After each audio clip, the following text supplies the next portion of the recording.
Hello, this is Curtis from TI, and in this video we're going to explore visualizing quadratic expressions, and specifically we're going to be looking at connecting the area model represented by a visual or a virtual manipulative here with the algebraic model of these expressions. And so let's go ahead and get started. We're going to jump over here to page 1.3 in this document. And the first thing that I just want you to notice, I want you to look at this model here. We have a square, and it looks like it's got some sides, and those sides appear to be a value of x, some variable with x. As a matter of fact, you can see my hand here. I can make this move in and out, so you know doesn't have any specific value. It's just some number x plus 1 unit. So I've got this length from here to here, which is x, and then one more unit, 1. So I've got a length of this side, which is x plus 1, and I'm going to just record that over here on my screen. So I'm going to just record x plus 1.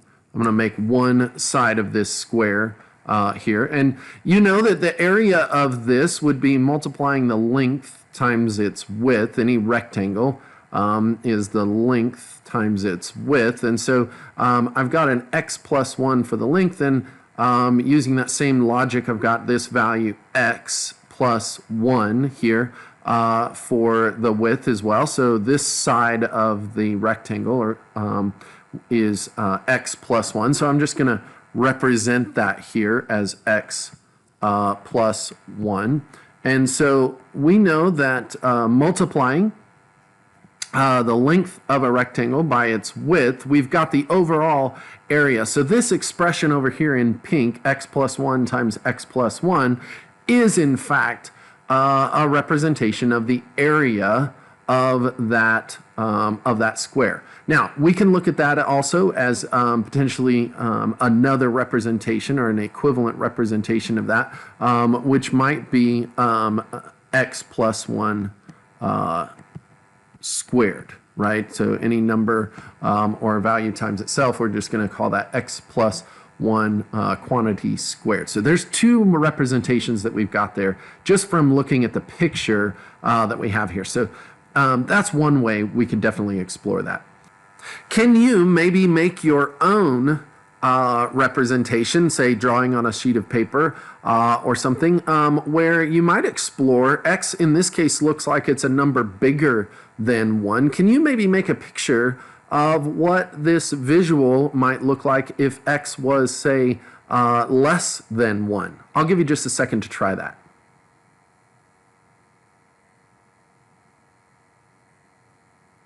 So like we noted earlier, x is actually a variable value, but in the way that this was built, we can't make x any less than 1 here. So let's check out what that picture might actually look like and see if this is what you drew.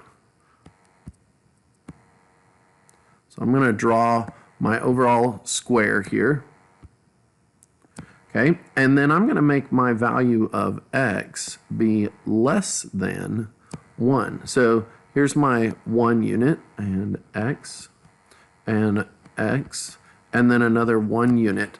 And you see that like my little x squared here is much smaller than my 1 unit here on this side, my 1 unit here on this side. So that kind of gives me an interesting perspective on what this square could look like if x was actually a number smaller than 1, and that may give you a place to ask some questions about numbers smaller than 1 multiplied by themselves. What happens there? Do they get bigger, smaller, or what sorts of things might happen there? But that's another explanation for another time. Just something I thought I'd mention. Okay, so now we've got this representation over here, and one of the things we can do with this exploration, if you see these dots here up here at the top, we can actually choose paint color, and by paint color we can actually separate out some different pieces. So I'm going to actually start breaking this into some area tiles that we can break into some different pieces. I'm going to make each one of the pieces a different color. And maybe let's talk about what this exploration is. First question I might have for you is the area the same? And the answer is yes, yeah. The area is in fact the same.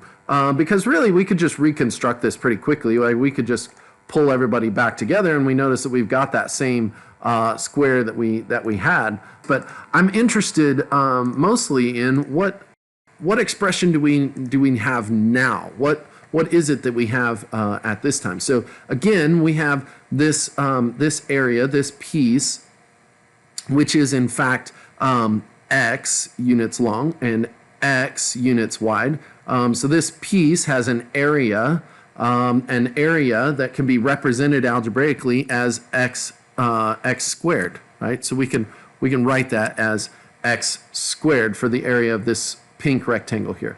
Now for the green rectangle here, this green rectangle, I have 1 unit x in the length and 1 unit a 1 for its width, and so x times 1 could be written as plus 1x, right? So the area of that second one is now plus 1x. Now, if I kept going and I looked at this next one, I might have a new area. I could call that new area, let's see, I could call that 1 times x again, right? So I've got another 1, so we're going to do plus 1 times x.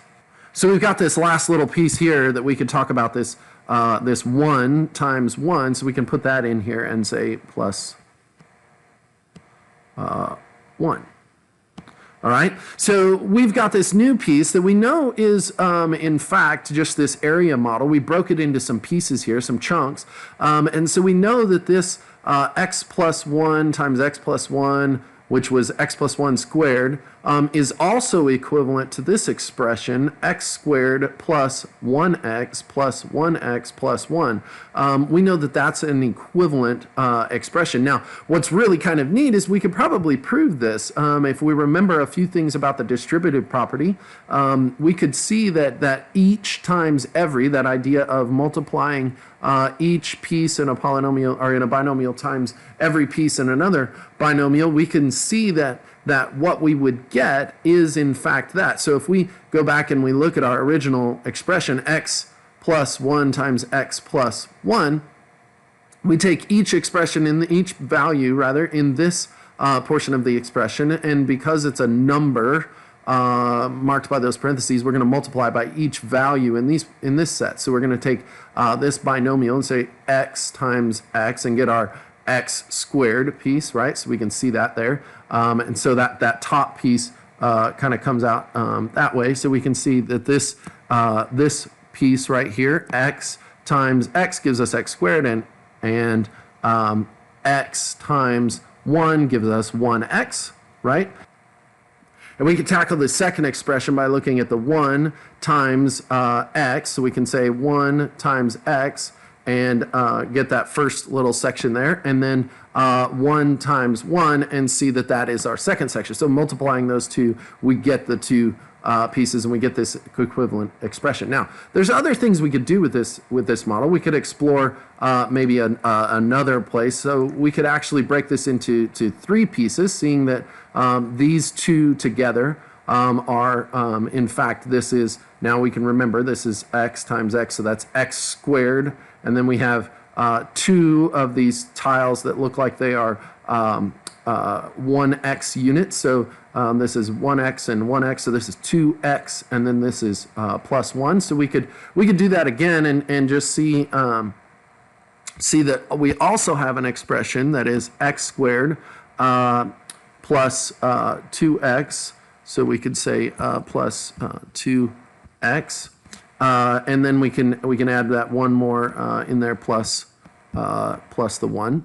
Okay, and we could definitely see that just by combining those two, that 1x and the 1x, adding those two together gives us a really nice place for that 2x. Now, we could continue going with this model, and we will in fact explore a couple of other things, but I want you to see, maybe you can open up this document on your own by going to the Texas Instruments website and getting the building concepts file. I'll insert the link here at the bottom of the page. If you click on that link, you can go to the file and download it yourself.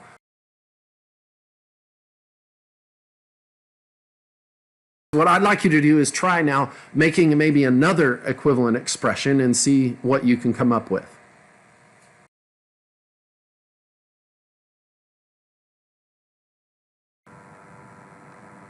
Okay, I want to show you one other equivalent expression maybe that you might have come up with. So I'm going to put this completely back together here, and let's take out just one of these here, and if I just take out just the one, now I've got an expression that looks like it would be what would that be? X times x plus, well, now it's 2 units along here, so I've got x plus 2 times x. I've got this value x times x plus 2, and that area then is going to have plus 1 added onto the end. Now let's see how that makes some sense as to maybe how this expression could be equivalent to the one above it. So let's see if we can make it. We know it's equivalent because it's the same area and we've moved everything. But let's just see if it makes sense. And in fact, it kind of does make sense, because if we look at this, what we've got here is if I apply the distributive property like we did up here earlier, we take each times every. So I've got this 1x, and I'm going to multiply times x, and I've got that x squared, and I've got this x times that 2, and I've got that 2x there. So these two, we took that and factored it, and we've now got x times x plus 2 plus 1. For more of these visualizations, we can go on to page 1.5. So this one behaves in much the same way, and so what I'd like to do is get you guys a chance to play on page 1.5 for just a minute. So take your file that you've now downloaded and just click around and make a few equivalent expressions, and I'll come back in a second and we'll talk.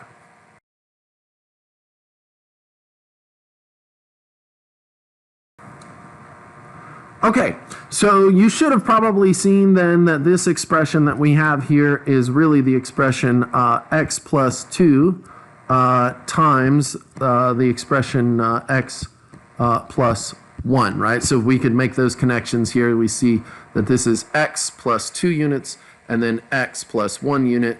And so we've got those two in there. Now, what we might want to see is, okay, so what does that actually turn out to be? So let's break this apart and let's make it into as many different colors as we can possibly make.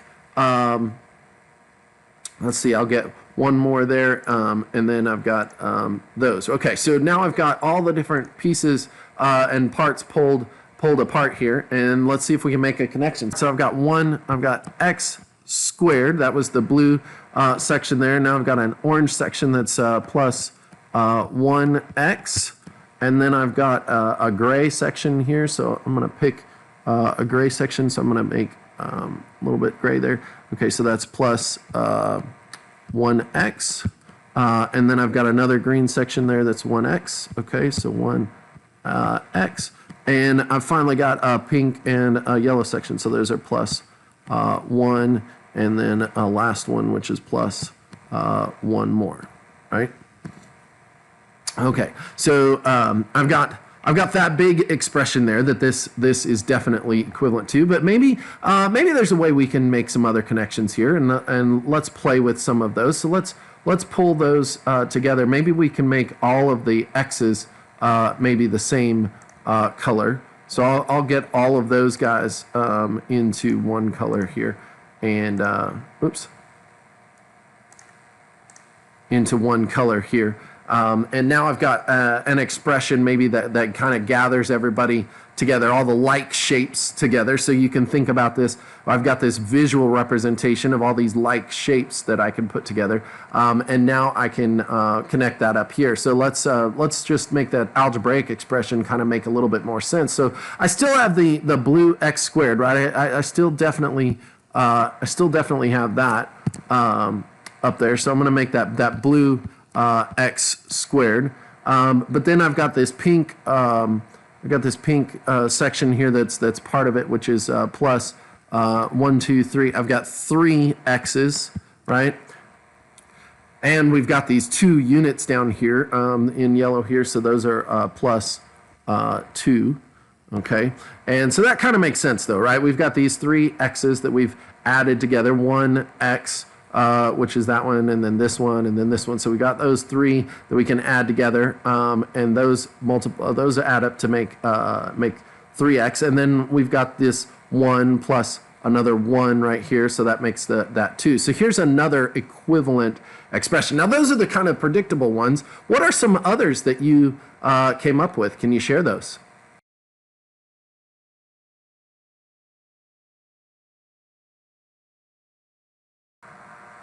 Okay, so you may have come up with a couple of other new pieces here, but I'm gonna play with one and then maybe one more just for a challenge for you at the end. So you may have come up with this one, which was a nice factored form, and we could express this area of this unit here, this piece, which would be what, x for the length, right? So we're going to use x times the quantity x plus 3. Right, so we've got those all together in one unit, and then we could check out this plus 2 units there. So we've got plus 2 more, right? So we got those 2 plus 2, and maybe you can see where that came from in our last one. Recall that we had x times, so we had x squared plus 3x plus 2, and so that was our kind of most simplified form, or our kind of our standard form of that quadratic. Okay, so what about some other ones? Maybe you did something else that was kind of interesting. So maybe you took and you subtracted off. Maybe you took out just these 2 pieces here, and you notice that we now have this kind of missing section here. This is no longer really a rectangle. There's kind of this subtracted off, and you might remember this from maybe some of your earlier math work when you were finding areas of these irregular shapes, and you found the area of the rectangle, and then you subtracted off the area of this piece. So that's exactly what we're gonna do here. We can actually find the area of this whole big rectangular piece, and then we can subtract that off and make up this complete equivalent expression. So let's start with the easy part. Let's look at over here. So we know that that's plus 2x, right? So we can kind of put the blue over here on the end, and we can say, well, we know for sure that we're going to be adding the 2x at the end. So that makes some sense. Now let's try to make some sense of what we've got over here on this side. So we have the area, the total area here, which is x plus 1, right? This is this where the dotted lines here would still be that plus 1. So we would have this section x times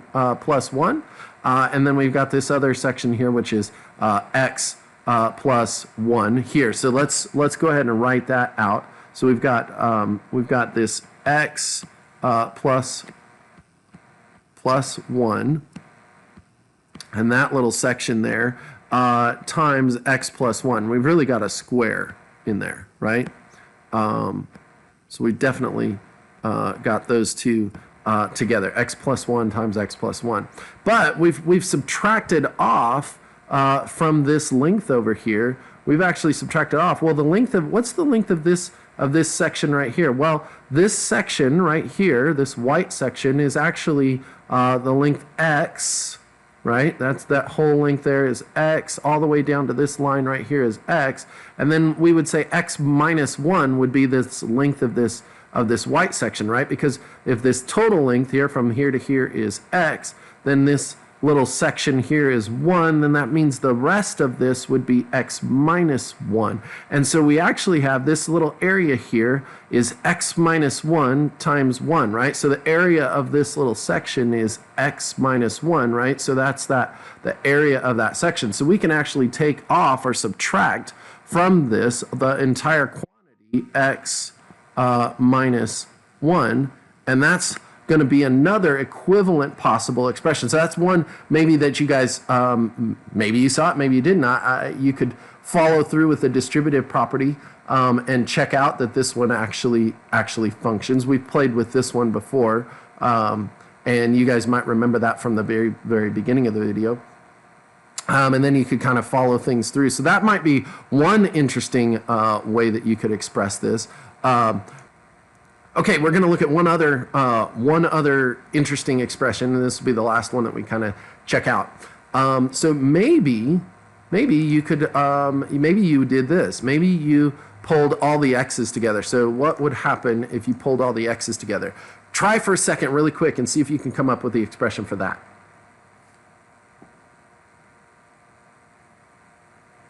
Okay, so if you came up with the expression for that, you probably had something written down relating that very first area model. So we've got x, right, as the width, and we've got x plus 1 as the length, right? So we've got those, that would be this x times that x plus 1 totally combined in there. But now, wait a minute, what have we got here to finish off the pink area? So we have to remember to subtract something. We got to remember to subtract this whole entire section. So remember, the width of this is x, and then we've got these 2 units here. So this little chunk right here would be x minus 2, right? So this would be x minus 2.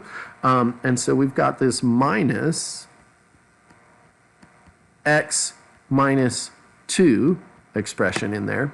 And then we've got this whole big section in here, which is going to be 3x, right? So we've got those 3 x's in there, so we can say plus the green 3 x's. So we've got all of those in there. So there's tons of ways we could actually explore and play with these visualizations. Many others I'm sure that you probably came up with.